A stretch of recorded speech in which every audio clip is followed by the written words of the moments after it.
So right away, we will be going into the next panel, which is creating Africa's green energy value chain.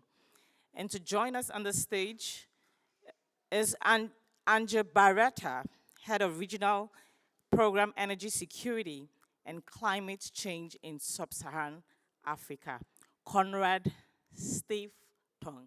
Please give her a round of applause as she comes on stage. And next is Dr. Abubaker Abbas, Senior Energy Forecast Analyst in Energy Economics and Forecasting Department of the GECF. Thank you, Mr. Abbas, for joining us. And we have Jean-Louis Kindler, the CEO for Waze 2H. And also joining us here is Laurent Coche, Green Hydrogen CEO.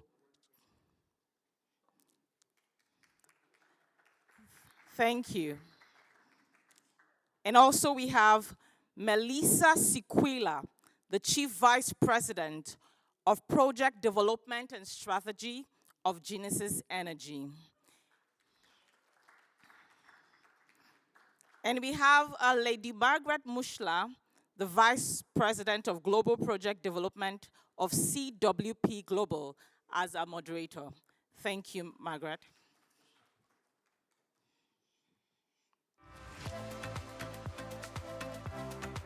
I've lost 3. Hello. Okay, hello.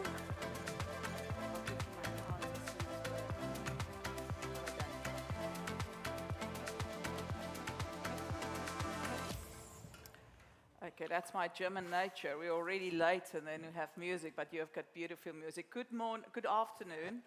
On behalf of organizers, apologies for starting late.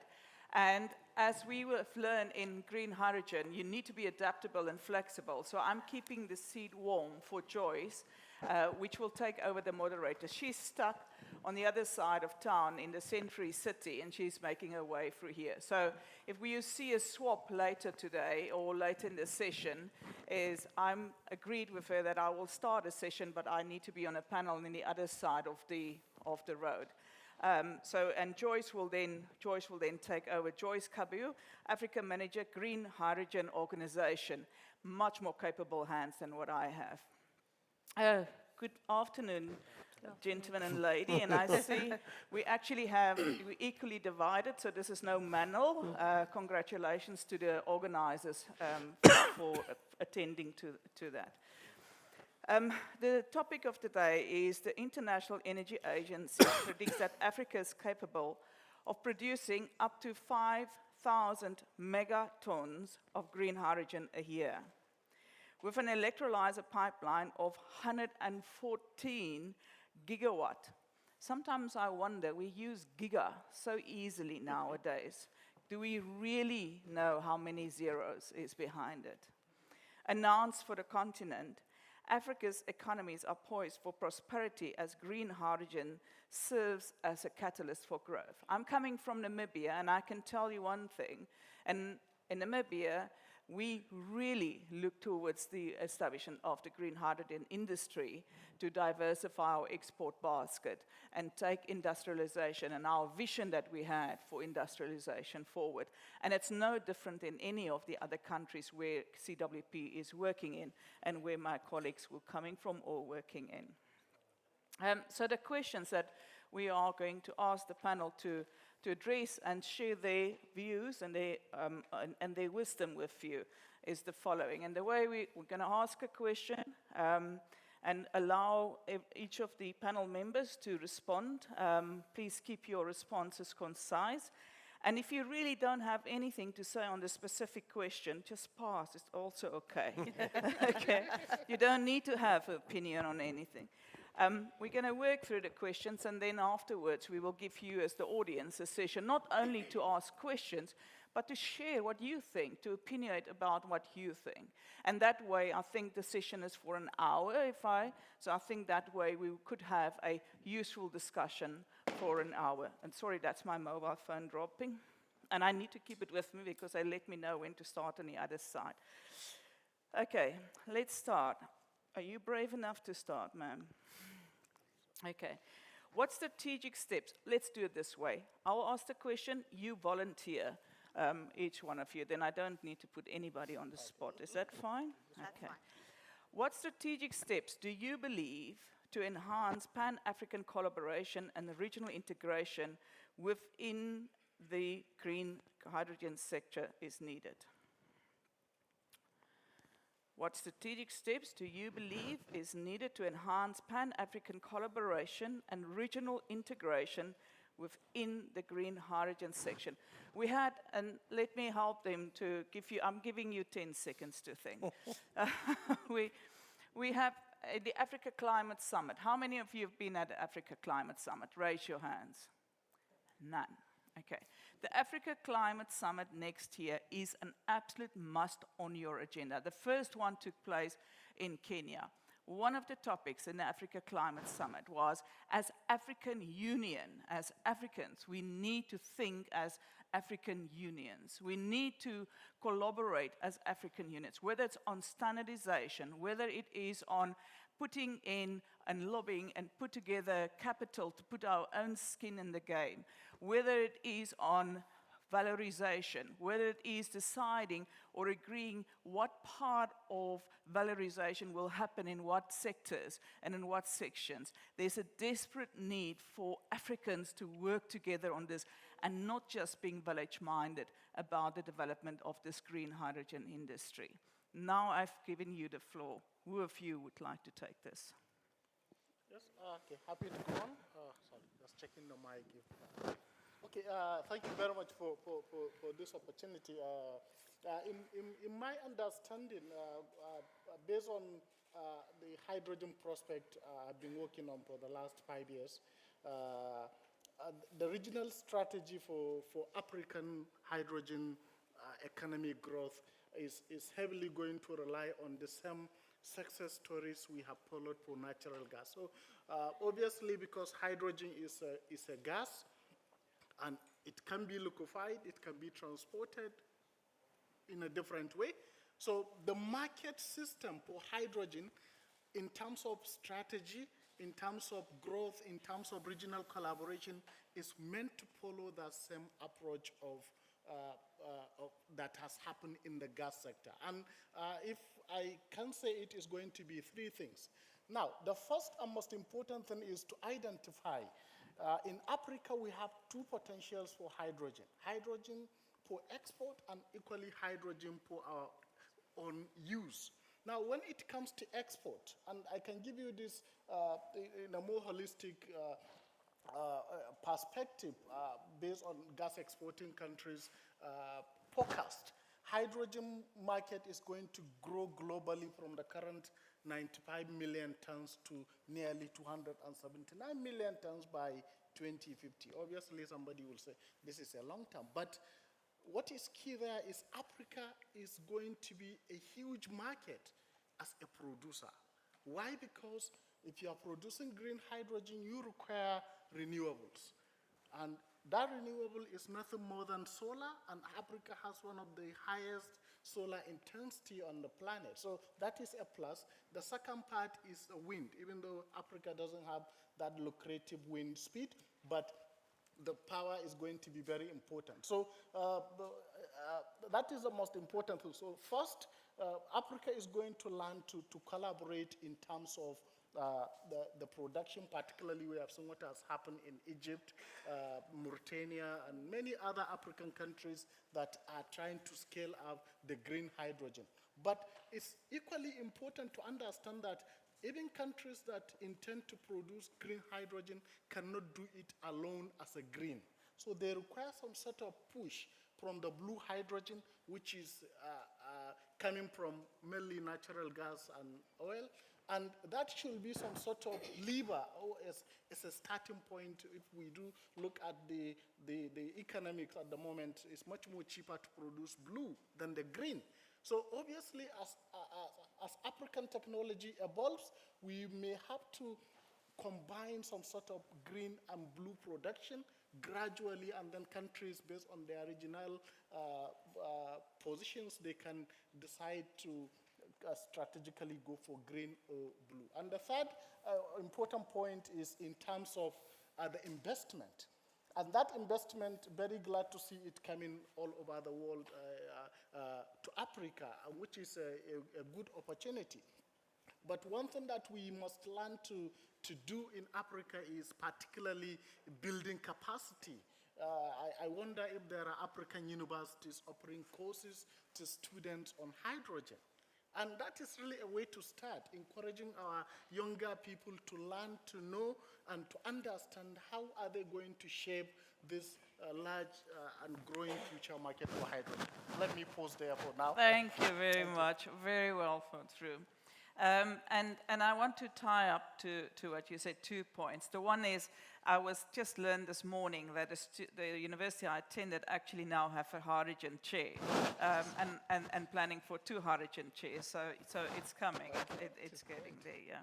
But the other thing that you've mentioned, blue versus green, and in fact, amount of carbon for any kilogram of hydrogen produced. If we look at the strategies that we need as Africa to align on standardization, align on regulation, and given that we are having our own sphere, our own countries, our own problems, our own specific issues and challenges, what would you recommend are these strategies that we need to follow in order to try and at least get some sort of common ground in terms of regulation, standardization, and requirements for certification, vis-a-vis this what the end, we becoming the supplier, vis-a-vis what the off-takers would need from us? I think we also, the question is the right entry point regional, continental, or is it actually in country? Because ultimately we're talking about an industry which, this was what one of the gentlemen on the previous panel was saying. We talk about something that actually hasn't happened. There are no hydrogen projects on the ground producing. I think we're still grappling with issues around technologies, financing, and so many other things.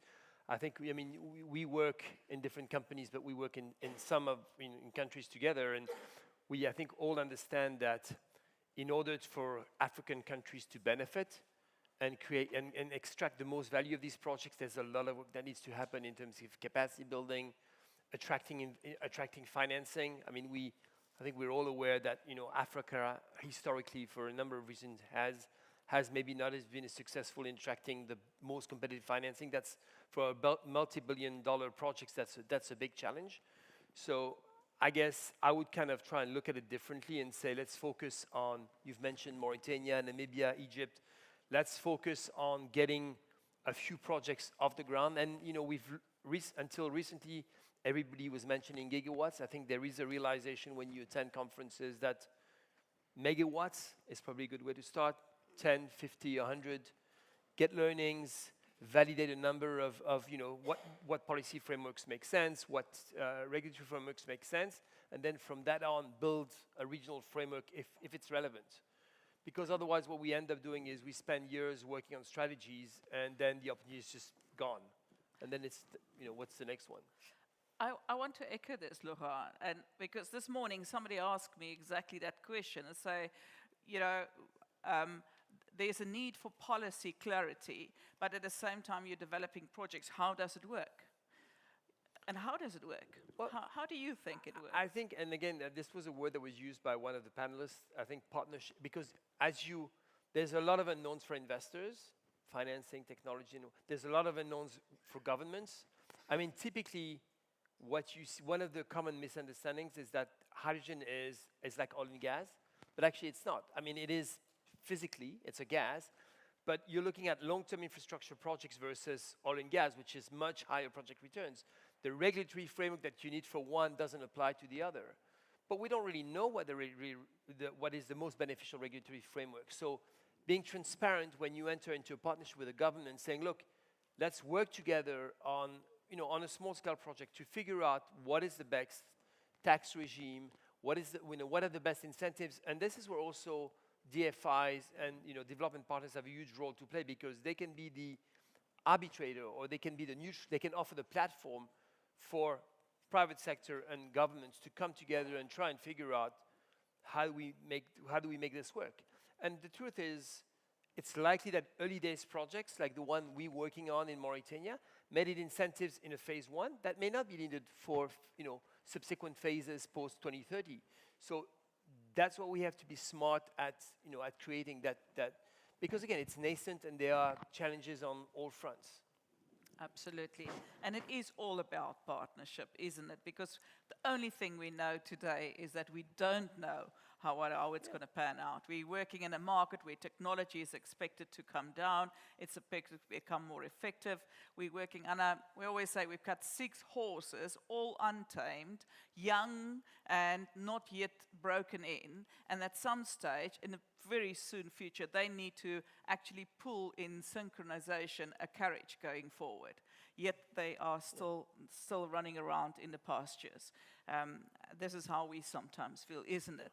Yeah, and I think again, to me, that's been, over the last 12 months, the major change that I've, noticed in how people look at the industry is a year ago, anything below a gigawatt was not worth mentioning, and I think there is a realization that there is huge value for every partner to create out of an initial 20 megawatt phase. Yeah, fantastic.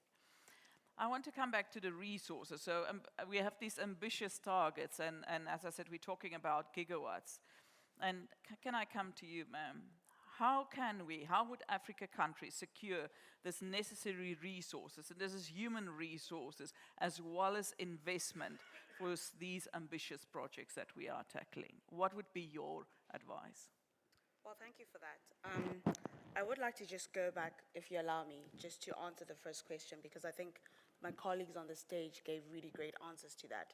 But I'd like to add my voice to that to say, I believe we need a multi-pronged approach to this. Yes, we need to start the smaller projects, but if we don't have the enabling environment for those projects, if there are no policies in place, then those projects, as developers ourselves, will face a bottleneck. Now, I do want to say Africa has already started with the African Green Hydrogen Alliance, where we have about 6 African countries on there. I think we need a virtual as well as a horizontal integration. Not only policy from a government perspective, but also bringing in the private players, bring in the developers into the room, bring in the off-takers into the room, so we can actually make a robust ecosystem. I think we're positioned, like my colleague said, to be a net exporter of hydrogen. And that depends on how well we lay the foundation. So I believe we need to do that in a very multi-pronged approach as it pertains to strategies. Now, as it pertains to resources, if I just answer your question, I think everyone knows Africa is endowed with a lot of resources. That is the solar, the wind to an extent, as well as hydro. I believe, but for hydrogen to make sense, we still need to put in significant amounts of solar power plants or hydro power plants to be able to put in the inputs for hydrogen. Now, you can't do that as Namibia alone, nor can you do that as South Africa alone. We have to, and I emphasize on this, we have to partner and see ourselves as an exporter, as a grid, as a regional grid that exports. And therefore, we have to leverage into each other. The South African power pool is a very great example of how we've tried to do that. We need to do that for hydrogen as well. As it pertains to financing, I mean, that's always been the challenge, right, with financing in Africa. It's a high-risk continent. It's a high-risk continent. The financing is always very, very expensive. So that's always been the challenge. But again, if we bring in the financiers into the room early on, if we bring in the DFIs into the room early on, you're able to then see where the development is going. They're able to then share what it means and what are the factors to make your projects bankable. And then we waste a lot less time trying to reach commercial and financial close if we bring in all of the players early on. Thank you very much. And I want to introduce you to Joyce. Joyce, and I hope I pronounce your surname, is Kabu. Yeah? Is it Kabu? Yeah. She's the African Manic Green Hydrogen Organization, and she is actually your moderator. I was just keeping the seat warm for him. Joyce, we covered standardization, we've covered regulation. We need to cover risk of cost of capital going forward. And if you will excuse me, it was lovely and I would love to stay there, but I need to run to the other panel, otherwise my country will never forgive me and evoke my passport. Thank you very much, Joyce.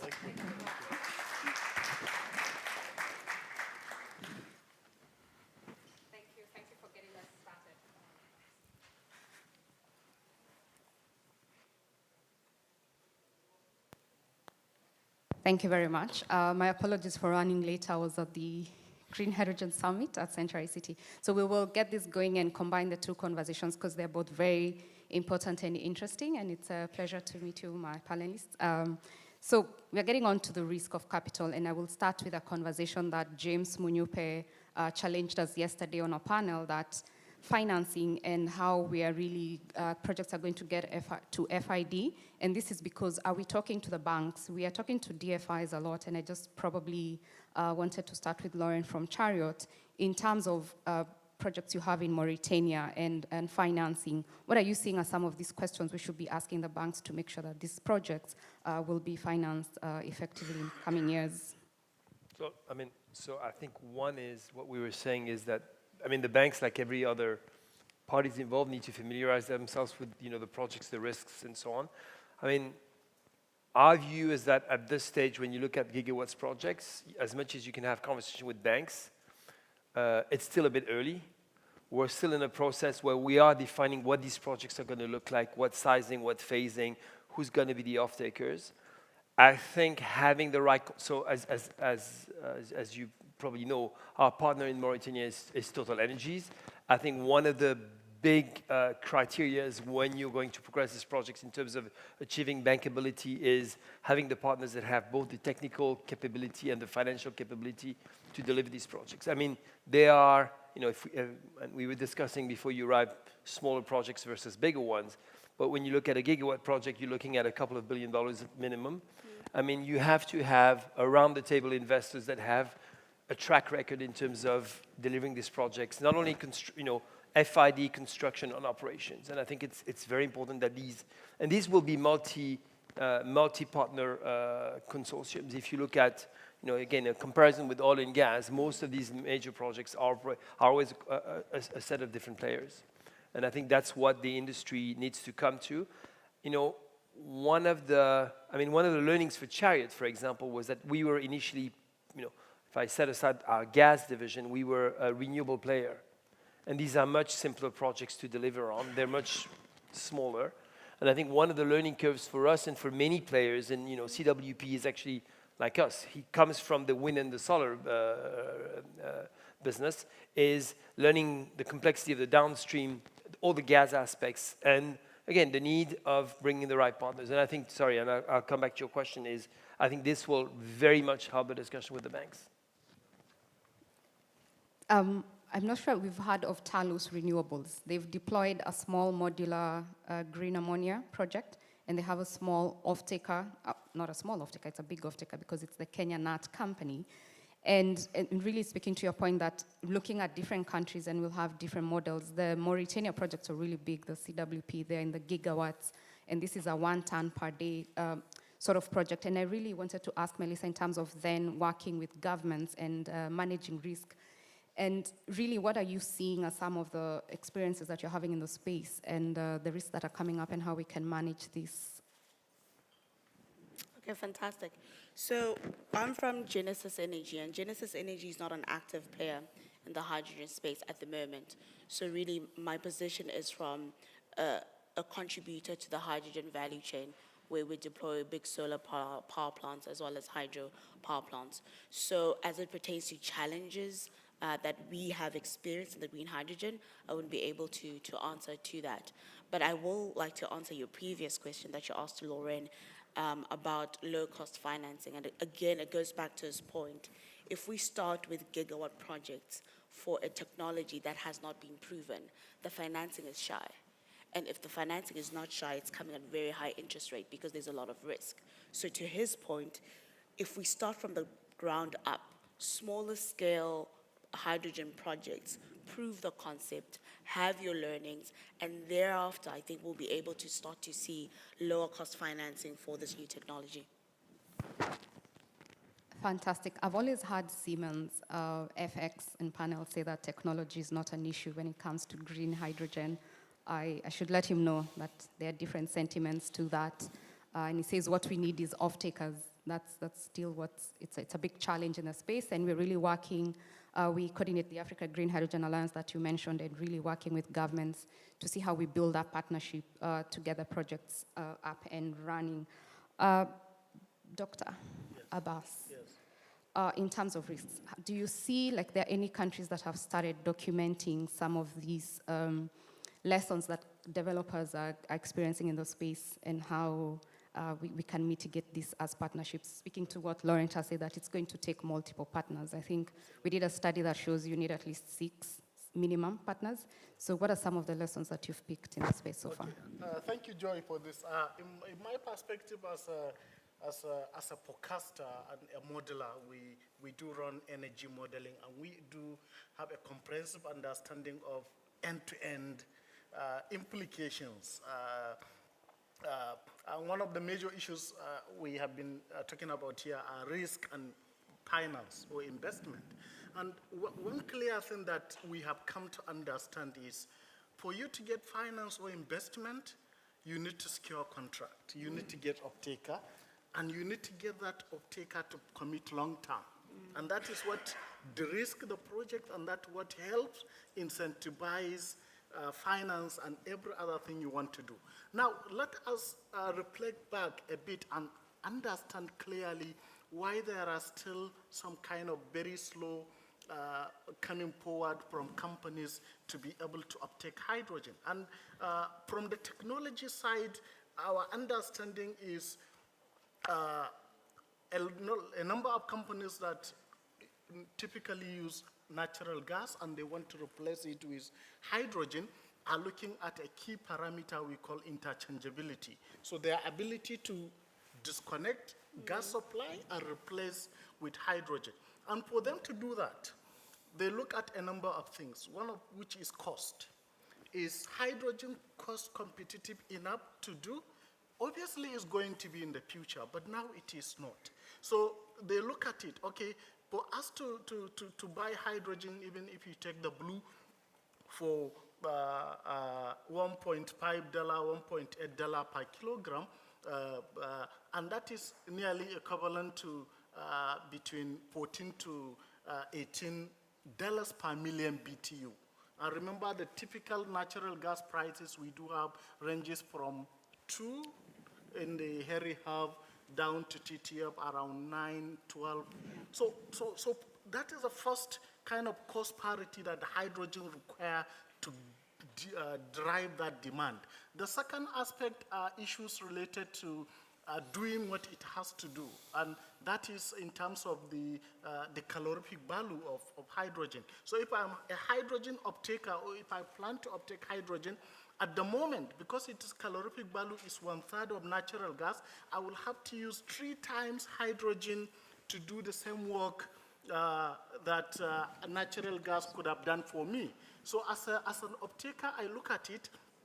So that simply means the hydrogen cost must fall sharply lower for it to replace the natural gas because of its low calorific value.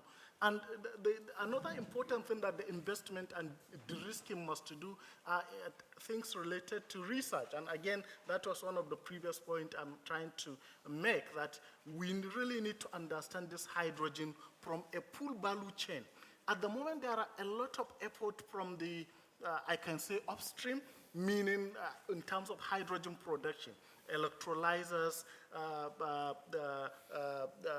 many other SMR and other processes. But when it comes to hydrogen pipeline, yeah, we do see some investment coming in terms of retrofitting or building new pipelines to take. But another more important thing we have to do to de-risk hydrogen is to look at the consumer kind of behavior and what will incentivize and make them commit to a long-term contract to obtain hydrogen, and what is actually making them kind of a bit nervous to make that commitment. it's an evolvement. There could be failures. We will fail, we will fall and rise again. We gradually do. We can see a number of issues that hydrogen has faced in Germany, for example, where the electric train had a problem. But one of the key things, and I always tell people, in our understanding, rapidly developing hydrogen alone could be a challenge, but blending hydrogen with natural gas offer a very good solution for the consumers. So take, for example, you can blend 20% hydrogen with 80% natural gas and use it without almost no changes in your boiler and firing system. But as the proportion continue to rise, you may have some changes which you have to, and these are some of the key things that will de-risk hydrogen, giving it the initial lift to rise, so that once it is capable to compete, you see it growing much more quicker. Couple of threads that I would love to follow up on what you said in terms of de-risking and also incentives. I'm not so sure if you already covered the IRA and how that has probably affected the hydrogen market in Africa.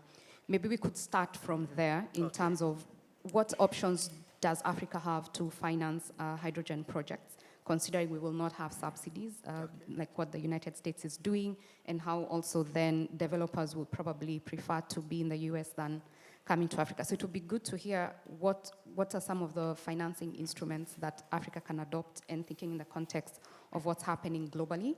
And if then also the hydrogen that's produced in Africa is going to be shipped into Europe, there's also considering standards and certifications, and if we blend it with the gas, will it still pass if we are doing, this is about decarbonization, what options are we also looking at there to ensure that then, are we going green, are we going blue first, are we getting blue accepted into the market?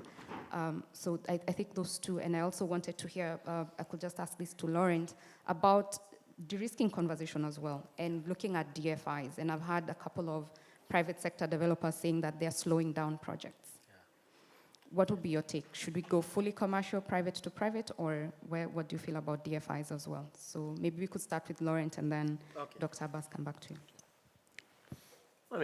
I mean, ultimately, if you're a country and you choose to partner with a consortium of private investors, you have to be convinced that they can deliver the project without having access to, financial instruments that are subsidies, or, ultimately, subsidies are also provided to off-takers. So, what we see in a lot of cases is we've had initial discussions with off-takers in Europe, and as much as we wouldn't be getting subsidies, they would be getting subsidies to close the gap between what they currently buy and replacing by green hydrogen. So I don't think the IRA or any other subsidy scheme in Japan or elsewhere prevents Africa from targeting, for example, the European market.